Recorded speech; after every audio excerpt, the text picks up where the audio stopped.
नमस्कार दोस्तों, पुलिस का एक प्रैक्टिस सेट है। देखो क्वेश्चन पूछा हुआ है, यदि 100 बिल्लियां 100 दिन में 100 चूहे मारती हैं तो 4 बिल्लियां 4 चूहे कितने दिन में मारेंगी? ठीक है ना।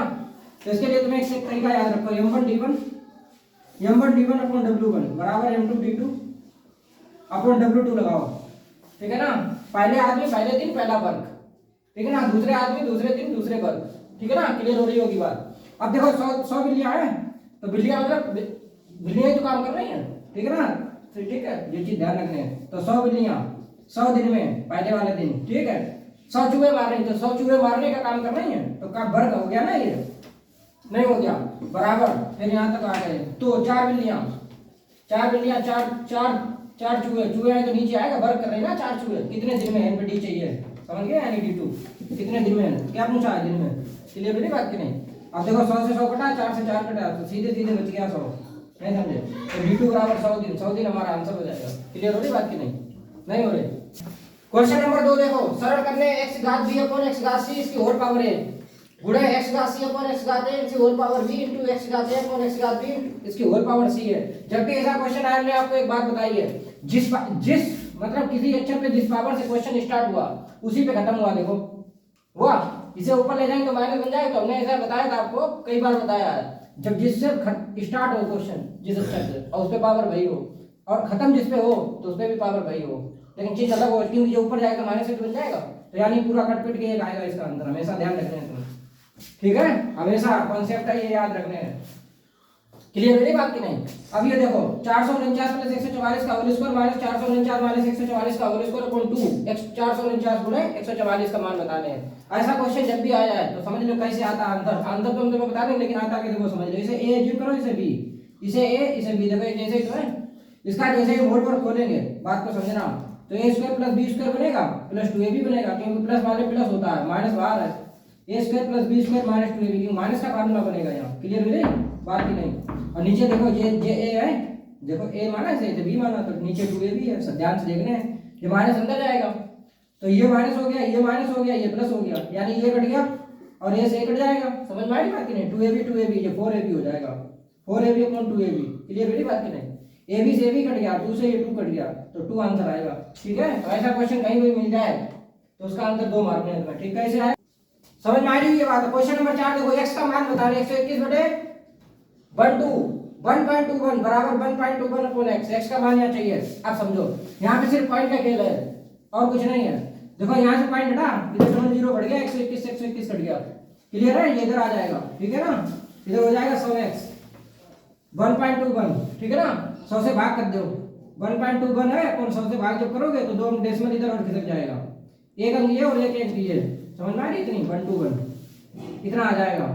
नहीं समझ में आ रही। 4 एक बार डेसिमल लगा देने तुम्हें टोटल, 4 बार नहीं लगाने, कितने बार लगाने, देखो 2 अंक इधर और खिसक जाएगा, तो 1 और 2, ठीक, यानी 2 अंक और इधर खिसकाए दो, कुल मिला के 2 अंक खिसकाने हैं तुम्हें इधर।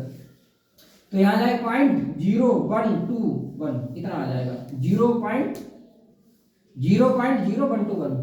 क्लियर है, 0.0121 सी ऑप्शन हो जाएगा, ठीक है। समझ में आ रही है बात। अब रुको एक मिनट, समझ में आ रही। क्वेश्चन नंबर 5 देखो, ठीक है ना। चलो बंद कर दिया आपने, ठीक है। क्वेश्चन नंबर 5 देख रहे हैं। 256 पावर, जो 256 पावर कितना है, 0.16 है, 256 पावर 0.09 है। अब बेस बराबर है तो घातें जुड़ जाएंगे, नहीं जुड़ जाएंगे। तो जब बेस बराबर हो और गुणा करो तो घातें जोड़ दिया करो, तो 0.25 आ जाए। 0.25 मतलब होता है 1/4। क्लियर है, 256 इसकी पावर कितनी है, 1/4। अब इसका 1/4 निकालने हैं, तो ये 16 का वर्ग होता है। समझ में आई बात की नहीं। इसकी होल पावर 1/4, बात को समझो। तो इसे हम लिख सकते हैं 4 की घात 2 गुणे 2, ठीक हो गया 4। देखो 4 की घात 2, 4 को 16 और फिर 2 जगह वाला और 1/4, तो ये 4 से 4 कट जाएगा। कैसे कटेगा वो भी समझ लो, 1/4, ठीक है ना। 4 से 4 कट जाएगा, 4 आंसर आ जाएगा, ये आंसर हो जाएगा। समझ में आई बात की नहीं। ऐसे लगाते हैं ये सवाल, ठीक, समझ में आ रही है। आपको दिक्कत नहीं होनी चाहिए, पॉइंट को फेल है इसमें। क्वेश्चन नंबर 6 देखो, किसी आभूषण में सोने तथा तांबे का अनुपात 3:2 है। आभूषण में सोने का प्रतिशत चाहिए। अब एक चीज समझो, टोटल मिश्रण कितना है, 5 है, ठीक है। इसमें पूछा क्या, सोना पूछा, तो पहले सोना या बाद में तांबा आया, तो सोना ये है, ठीक है। टोटल मिश्रण कितना 5, उसमें सोना कितना 3, तो 3/5 कितना परसेंट है, प्रतिशत में चाहिए 100 से गुणा, ठीक है। 20 बटे 100, 20 या 60 60% है। क्लियर है। नहीं क्लियर है? यदि 10% और 11% के लाभ पर एक बैग के विक्रय मूल्यों का अंतर 11 रुपया है तो बैग का लागत मूल्य बताने हैं। देखो अंतर कितना है? 11 रुपए। तो हमारे साथ अंतर कितना है? 1%। 1% बराबर कितना है? 11 रुपए। तो 100% बराबर कितना?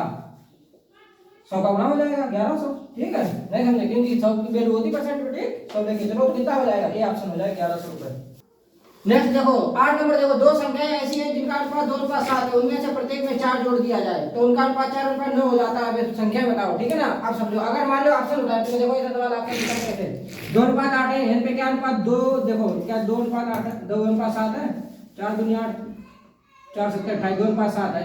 ऑप्शन ये भी है का वहां जो सही है, ऑप्शन का वहां। सुनो पहले मेरी बात, आप ये तो सही है, लेकिन 4 जोड़ने पर इतना आना चाहिए। 4 इसमें जोड़ो जरा, 8 4 12, इसमें 4 जोड़ो 28 में। ठीक, 4 जोड़ने पर 32 हो गया। क्या जो अनुपात 4:9 आ जाता है? नहीं आएगा ना, नहीं आएगा। 4 3 12, 4 32, 3 अनुपात आ गया, 3:8 आया, तो ये कट गया। तो ये ऑप्शन नहीं हो सकता। क्लियर है? समझ में आई बात की नहीं? अब दूसरा ऑप्शन देखो 4 और 14 है, इसमें रेशियो क्या 2:7 है। 2 दूनी 4, 2 7 14 है, 2:7 है। अब इसमें देखो 4 जोड़ने हैं तो 4 4 8 हो गया और 4 यहाँ जोड़ दो 18 हो गया। अब इसे काटो, क्या अनुपात ये इतना आ रहा है? अगर आ रहा है तो ये ऑप्शन हो जाएगा। 2 4 8, 2 2 18, 4 9 हो गया, यानी कि ये ऑप्शन हो गया। ठीक, मतलब ये संख्याएं थी तो ये संख्या हमने काट देखी। पहले 2:7 में ये थी, फिर हमने 4 जोड़ के देखा कि ये आया नहीं आया, फिर इसमें देखा, ठीक आ गया, तो ये आंसर हो गया। क्लियर? और नहीं तो फिर x मान के करो। क्लियर है? x जोड़े घटाएं, ठीक है, फिर भांस कर लो। किस प्रतिशत वार्षिक ब्याज की दर से कोई धन 8 वर्ष में दुगना हो जाएगा? 8 वर्ष में दुगना हो जाएगा। मान लो धन 1 था, इधर देखो, अब धन कितना हो गया? दोगुना हो गया। ठीक, दोगुना, 1 से 2 हुआ, दोगुना हो गया, तो ब्याज कितना मिला? 1 रुपया मिला। समझ में आई बात की नहीं? नहीं समझे? और वर्ष कितना है? 8, 1/8 × 100। क्या चाहिए तुम्हें? धन चाहिए, ठीक है ना? तो 12.5%, 12 से 1/2% काट लेना है इसे। ठीक है, तो बी आंसर हो जाएगा। ठीक, समझ में आ रही है ये बात? 8 9 80 देखा जाए रवि 80 10। देखो भैया क्वेश्चन नंबर 10 देखो, 10 का स्क्वायर, 11 का स्क्वायर, 12 स्क्वायर का एलसीएम यानी लासा चाहिए। ठीक है, अब समझो, देखो इसका भी वर्क करना है, इसका भी वर्क करना है, इसका भी वर्क करना है, फिर एलसीएम निकालना। अब समझो आंसर जो होगा वो 2 का भी मल्टीपल होगा, 3 का भी होगा, 11 का भी होगा। ये बात ध्यान रखना है तुम्हें। ठीक है ना? तो 2 3 का तो होगा ही होगा, सीधी सी बात। 0 तो मतलब छोड़ दो। देखो 0 यहाँ भी, 0 यहाँ भी, 0 यहाँ भी, 0 यहाँ भी, हटाओ। ठीक, अब तुम एक को उठा के चेक कर लो, 11 का मल्टीपल चेक कर लो, आंसर मिल जाएगा। समझ में आई बात? भाई जब निकालने बैठ जाना, 6 3 9 5 4 9, 9 - 9 0। ठीक है, 11 का मल्टीपल का योग मतलब 11 का हमने तुम्हें विभाजन का नियम पढ़ाया था। ठीक है ना? नहीं समझ रहे? अल्टरनेट का सम 0 होना चाहिए। यहाँ 0 आ गया तो ये आंसर हो जाएगा। आगे में जरूरत है चेक करने। क्लियर है? इसे हल करने हैं। अब समझो इसे, ठीक है ना? इसे हल करना देखो, पहले क्वेश्चन हल कर लो। 2 दूनी 4 हो गया, यहाँ पे देखो यहाँ 4 हो गया। बात समझ में आ रही? अब देखो पहले भाग को सॉल्व करोगे बोर्ड मास नियम से। समझ में आ रही है? बोर्ड मास नियम, बोर्ड मास पहले तुम्हें देख लिख दो। Bracket of division, multiplication and subtraction. ठीक, पहले से डिवीजन करोगे, फिर गुणा करोगे। देखें समझ लो, पहले डिवीजन फिर मल्टीप्लिकेशन, एंड फिर डिवीजन फिर मल्टीप्लिकेशन, पहले इसे सोल्व करोगे।